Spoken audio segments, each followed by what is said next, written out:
Pode ir?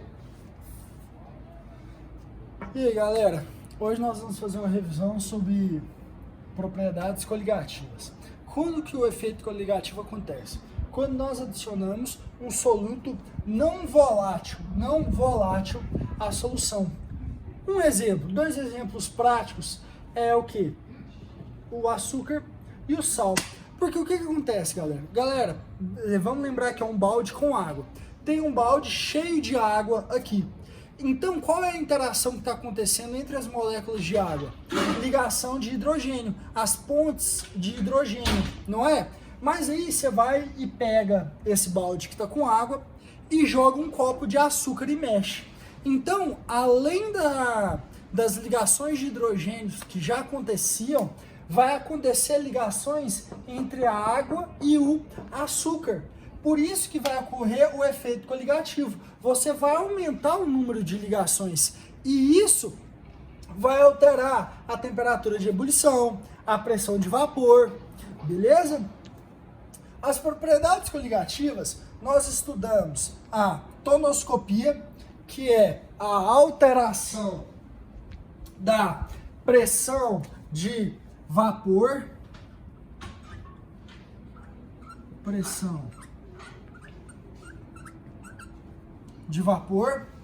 a ebulioscopia, que é o aumento da temperatura de ebulição,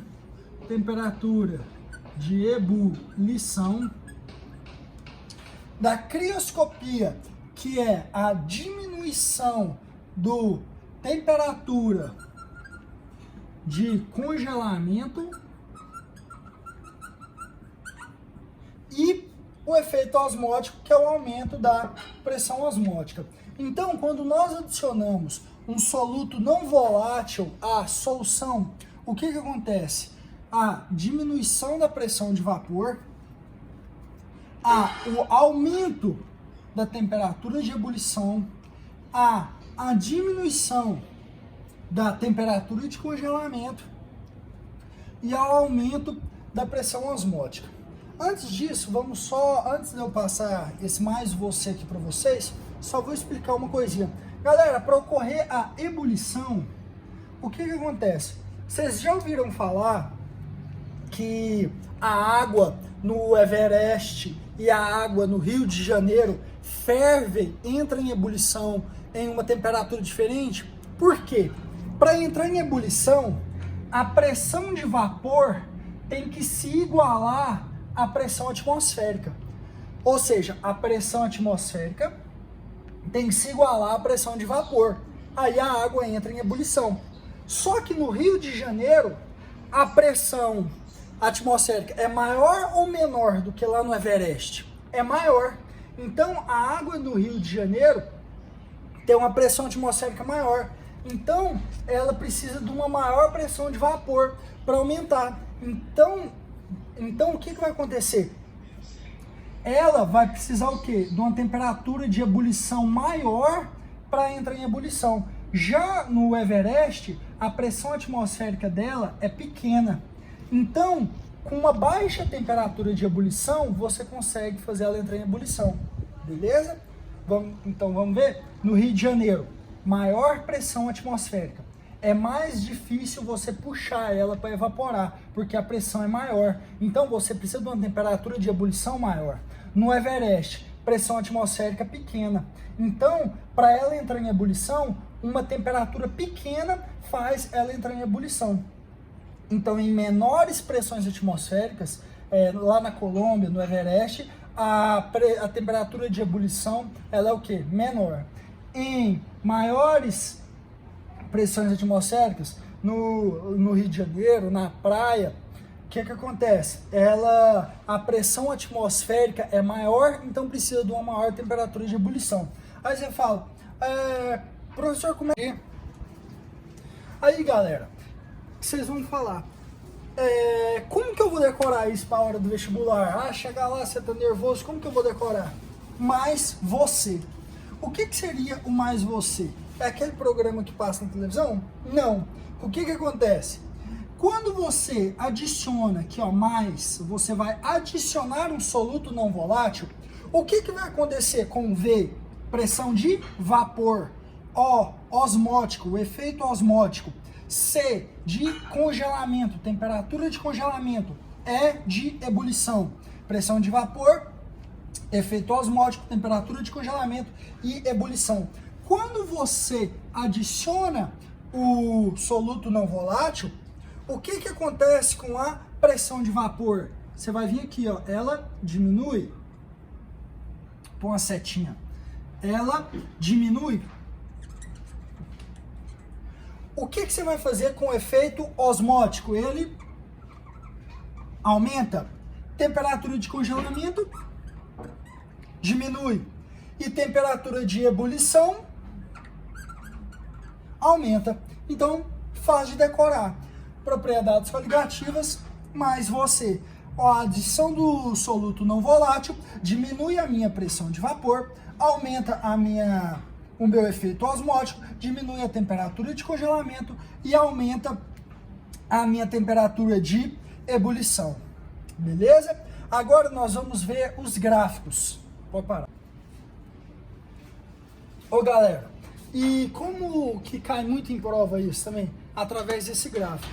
Aí você fala, aqui é um gráfico, pressão por temperatura, mas você vai falar, o que eu vou saber, o que significa isso aqui? Aí você vai ter que lembrar do diagrama de fase. Com certeza você já deve ter visto isso alguma vez na sua vida. Esse aqui é o famoso diagrama de fases. Você vai pensar que isso aqui é um cálice, uma taça, que você vai pegar nela. Aí, então você vai pegar nela. Nessa parte que você está pegando aqui, ó, essa parte primeira aqui que você pega no quê? Sólido, líquido ou gás? Na taça, no sólido. Quando você pegou ela, sólido. Dentro do cálice tem o quê? Água, refrigerante. Então é o líquido. E aqui vai ser o vapor. A partir daqui é o gás. Beleza? E esse ponto aqui? Esse ponto aqui é o ponto triplo, onde coexistem o sólido, líquido e o vapor. E por que eu falei isso? Por causa disso aqui. Quando aparecer apenas um gráfico assim, com uma perninha só, ele vai ser qual delas? Ele vai ser essa aqui, ó. Líquido, vapor. Então, se eu colocar o ponto A aqui, o ponto A, ele é o quê? Líquido ou vapor? Ele é líquido. Se eu coloco o ponto B ele é vapor. Beleza? Mas aí, como que eles colocariam esse gráfico? Vamos lembrar aqui do mais você?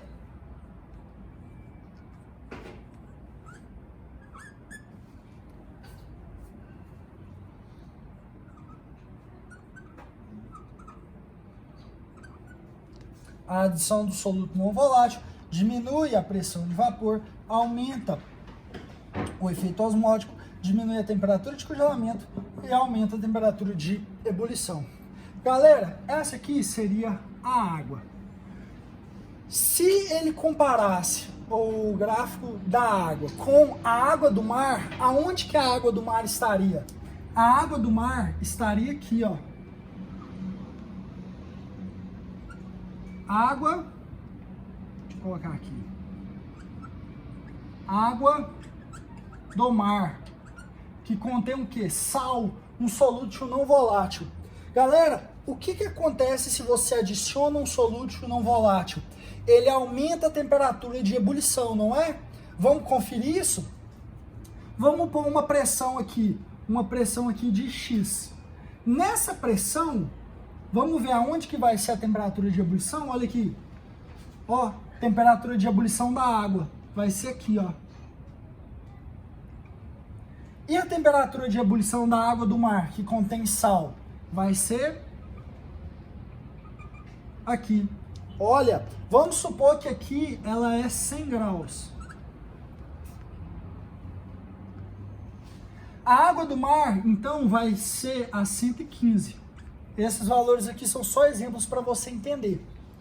Então, galera, o que aconteceu? o solútil não volátil, ele aumentou a temperatura de ebulição. Galera, essa questão aqui caiu no ano que eu fiz vestibular, beleza? Então, o soluto não volátil, o que ele fez? Ele aumentou a temperatura de ebulição. Antes, a água ia entrar em ebulição a 100 graus Celsius. Agora, ela entra a 115. Então, a primeira dica, que a gente já havia visto, o soluto não volátil, quando você joga ele na solução, ele diminui a pressão de vapor.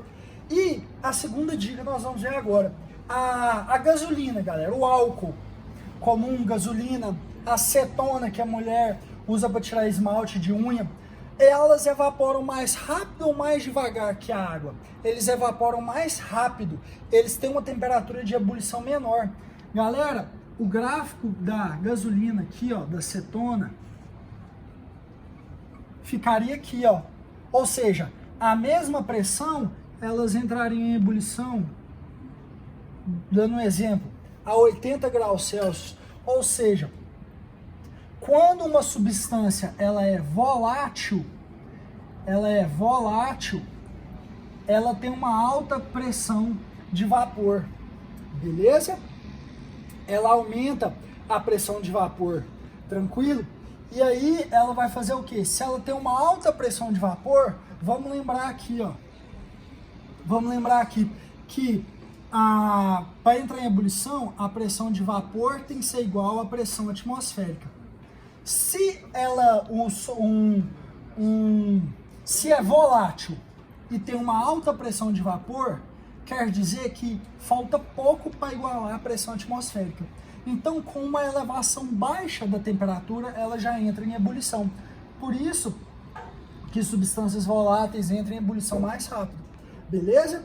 Então, caiu esse gráfico, tem que lembrar que ele é essa parte aqui do líquido vapor.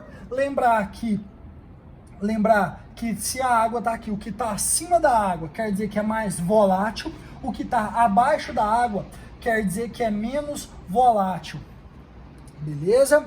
Essa foi a nossa revisão de hoje. Tranquilo?